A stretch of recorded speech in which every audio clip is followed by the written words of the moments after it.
Lalu mungkin juga teman-teman ada yang bertanya-tanya, kalau misalnya tidak pacaran gitu ya, bagaimana kita nanti bisa yakin dalam mencari pasangan yang akan menemani dalam kehidupan kita yang panjang gitu ya, karena kan setelah pernikahan itu kita akan menjalani masa yang panjang berdua gitu ya.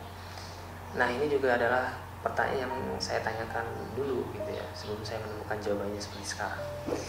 Jadi begini teman-teman, ada tips untuk mencari pasangan supaya bisa mendapatkan pasangan yang terbaik.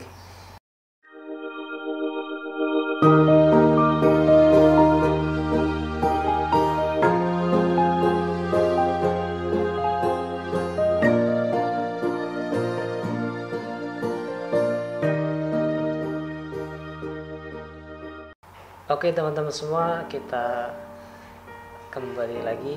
Alhamdulillah dapat berjumpa kembali dalam episode yang kedua ya, lanjutan daripada pembahasannya kemarin. Kali ini kita akan membahas tentang atau sharing tentang bagaimana bisa mendapatkan pasangan ataupun wanita yang terbaik buat kita gitu ya.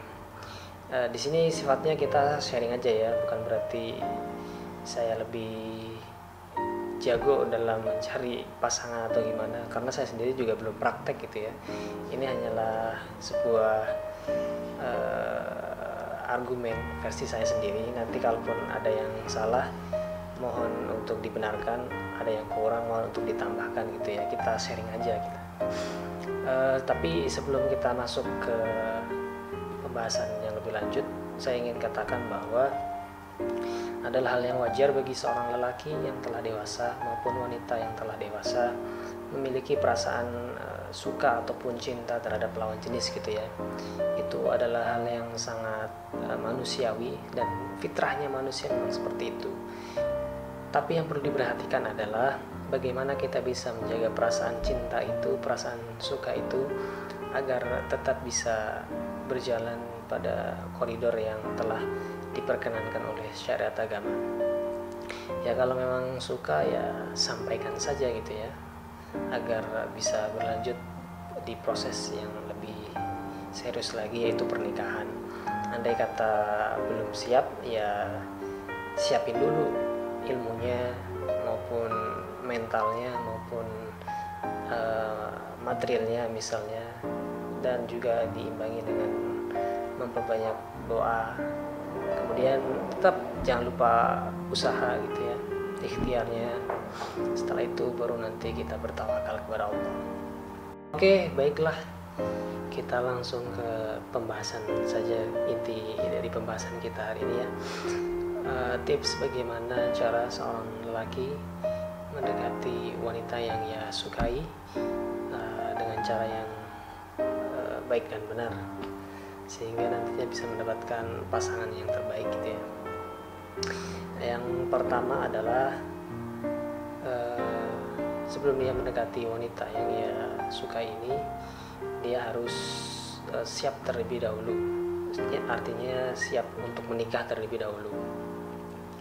Baik itu siap secara ilmu, siap secara mental, siap secara ekonomi, dan segala macamnya lah ya, segala macamnya yang menyangkut dengan kesiapan akan menikah gitu. Mungkin dari segi harta tidak harus terlalu banyak gitu ya, maksudnya setiap orang ini kan punya kemampuan harta yang berbeda-beda, tidak bisa dipukul rata harus sekian, punya uang sekian baru dikatakan siap untuk menikah, tidak bisa gitu kan. Akan tetapi sebenarnya kesiapan ini bukan lebih kepada harta ya, tapi kepada jiwa, tanggung jawab, siap untuk bertanggung jawab dengan apa yang akan ia pikul nanti sebagai kepala rumah tangga gitu kan. Kalau dia sudah siap untuk menikah, maka akan lebih enak gitu kan, akan lebih baik untuk proses selanjutnya gitu. Karena kan kalau dia belum siap menikah, kemudian dia mendekati wanita dengan secara intens, kemudian dia bilang,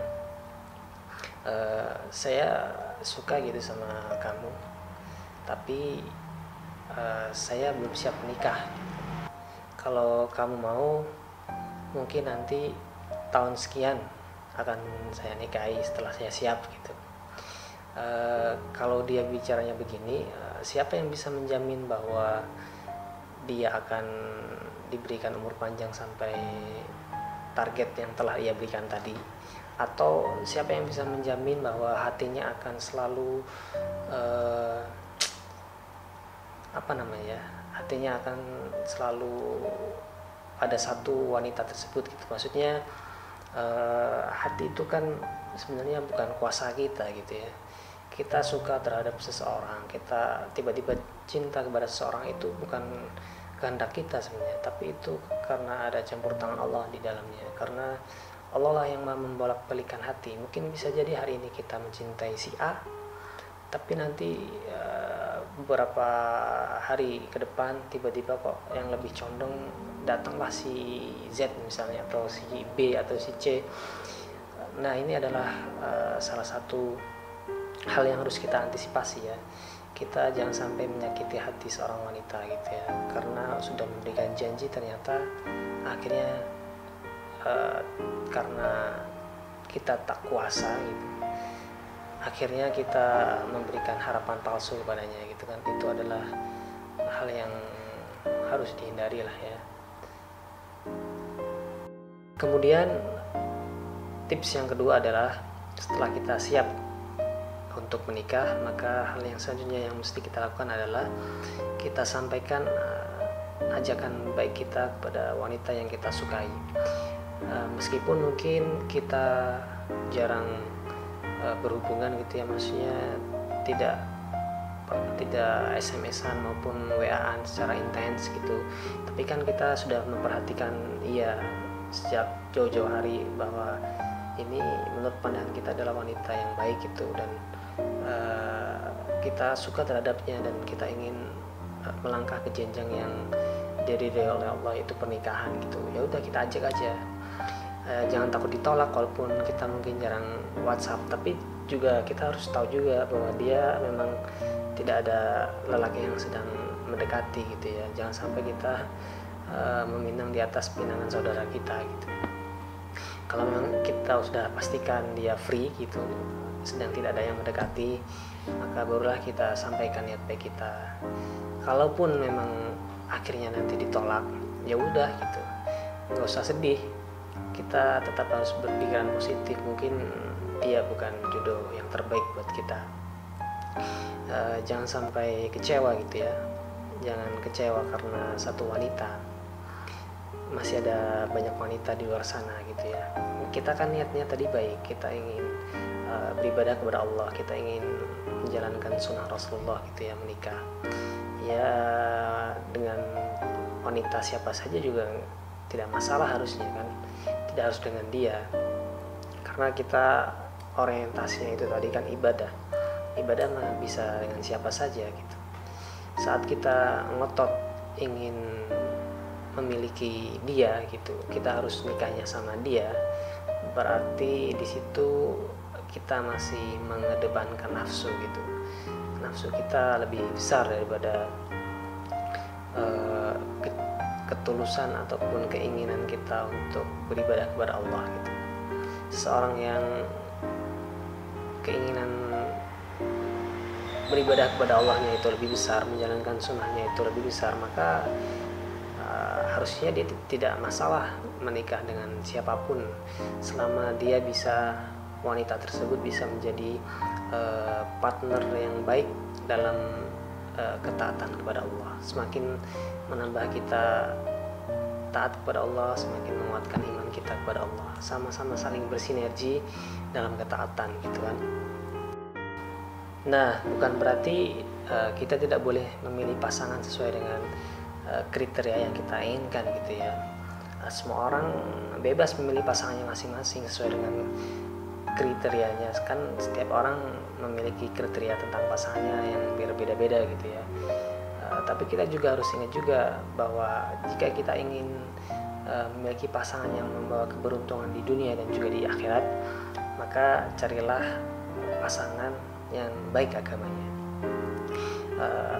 Kita boleh memilih punya kriteria, misalnya saya pengennya wanita yang putih, yang cantik, yang mancung misalnya, nggak salah gitu kan. Cuman kalau misalnya dia dihadapkan antara dua pilihan, yang satu wanitanya putih, cantik, mancung, baik agamanya, kemudian yang wanita yang lainnya putih, cantik, tidak mancung, baik agamanya, ya silahkan pilih yang tadi, yang mancung misalnya. Tapi kalau misalnya dihadapkan dengan pilihan yang satu putih, cantik, mancung, tapi agamanya kurang baik, sedangkan yang lainnya cantik, hitam manis, tapi baik agamanya, ya kalau pengen beruntung dunia akhirat, pilih yang baik agamanya gitu, walaupun dia tidak mancung misalnya. Ini hanya perbandingan saja, contoh aja gitu. Intinya, jika kita ingin memiliki pasangan yang bisa membuat kita beruntung dunia akhirat, maka alasan pertama yang harus menjadi tolak ukur bagi kita adalah mereka yang baik agamanya. Baik agamanya itu maksudnya bukan mereka yang lulus dari pesantren, tidak selalu seperti itu, ataupun mereka yang anaknya Pak Kiai, Pak Ustadz, juga tidak selalu seperti itu. Karena siapa saja memiliki peluang yang sama untuk bisa berbuat baik sesuai dengan ajaran agamanya gitu ya, sesuai dengan syariat Islam. Mungkin ada anak lulusan pesantren yang jilbabnya ketat gitu, yaitu kan berarti tidak mencerminkan seseorang yang memiliki kualitas agama yang baik gitu, walaupun dia dari pesantren, dan mungkin itu ya hanya sebagian sedikit, ini contoh aja gitu. Tapi di sisi lain mungkin ada yang baru hijrah, tidak dari pesantren, tapi dia jilbabnya panjang, menutup aurat dengan baik gitu, longgar, dan selalu senantiasa memperbarui ilmu, selalu belajar, hadir di kajian, yaitu lebih bagus sebenarnya begitu kan. Intinya ya segitulah ukur yang baik agamanya itu tercerminkan pada sikap dan juga akhlak dalam kehidupan sehari-hari gitu. Sebenarnya juga tidak baik kita terlalu mencintai seseorang secara menggebu-gebu gitu ya, sampai memiliki keinginan untuk memilikinya terlalu dalam gitu ya.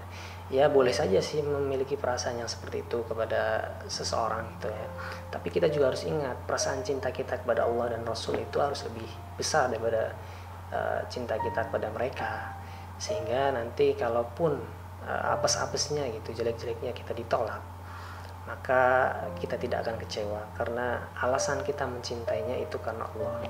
Itu menjadi alasan yang sangat indah gitu ya. Yang dengar bisa baper, karena saya ngomong sendiri juga baper sebenarnya.